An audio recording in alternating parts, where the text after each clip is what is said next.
Have you noticed that life often seems to fall into three main periods?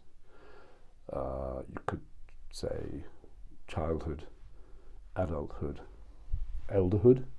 You could use the metaphor of the caterpillar, which converts itself into a chrysalis and then into a butterfly, if it gets that far. The tradition in trades and guilds, that goes back many, many centuries, uses the three phases: apprentice, journey person, master.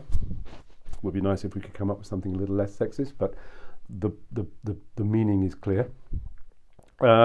We have noticed that teaching undergraduates, raising children who are now fledged or fledgling adults, and becoming fledgling elders ourselves as our children fledge, we've noticed that the beginnings of these three phases of life, which we call liminal phases, from limen, threshold in Latin, when we step over the threshold from one phase into the next, we begin to ask ourselves, perhaps more than before or after those liminal phases, the question why. Why am I doing this? Why am I choosing this career? Why am I focused more on this factor than that factor?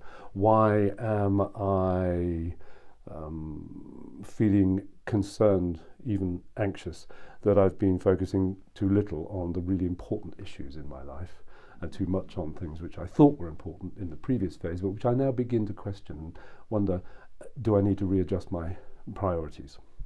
And the liminal phases of life, particularly working life, are the phases that we focus on in Bloomfield Groups here at Bloomfield House.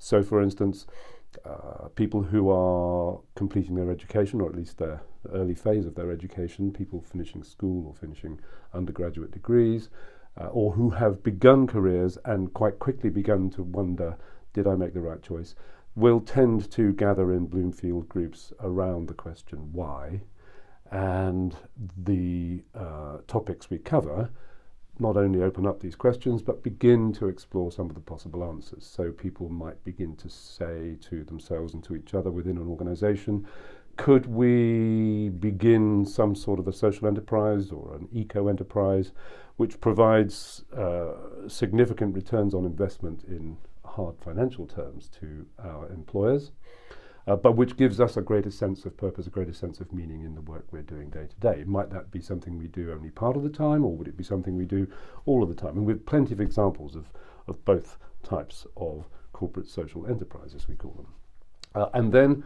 the next group, which frequently we find come to us with these similar questions, but with a slightly different context, temporally, are people who Jung would describe as being in midlife crisis, or midolescence, as a psychologist friend of ours calls it, adolescence, midolescence, senescence.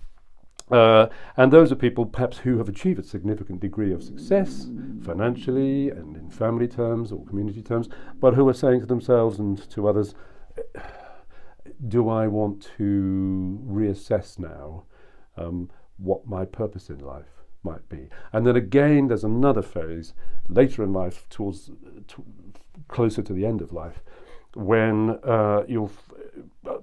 people will, and again we see this quite often among our clients, those we work with in public, private and third sector organizations, who are perhaps being promoted to a very senior position, perhaps the most senior positions in an organization, and who are beginning to ask themselves, okay, well, I've got 1, 3, 5, however many years more to serve, and now in a very much more senior strategic leadership role.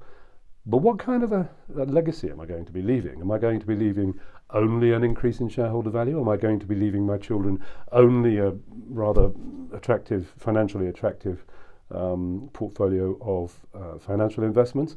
Or am I going to be leaving a legacy that, again, has more meaning, more reflects more of my true purpose in life? What's it going to say on my headstone? And those who don't address these questions at the earlier liminal phases of life, as they go through from the caterpillar to the chrysalis to the butterfly phases, in those transition liminal periods in their lives, will find that the questions come back to haunt them again at the other later liminal phases of their lives. And that's why we find ourselves working with people who are 20-something, for instance, often, and groups whose members have midlifers who are maybe 40-something. And then sometimes it's people who are in their 50s and 60s who are asking that final question, okay, what sort of a legacy will I be leaving? What will it say on my headstone? So, if you're one of those people, or a group of those people who are asking these questions, maybe Bloomfield Groups are for you. Look around the rest of this website, tell us what you like, and tell us what you'd like to do with what you like.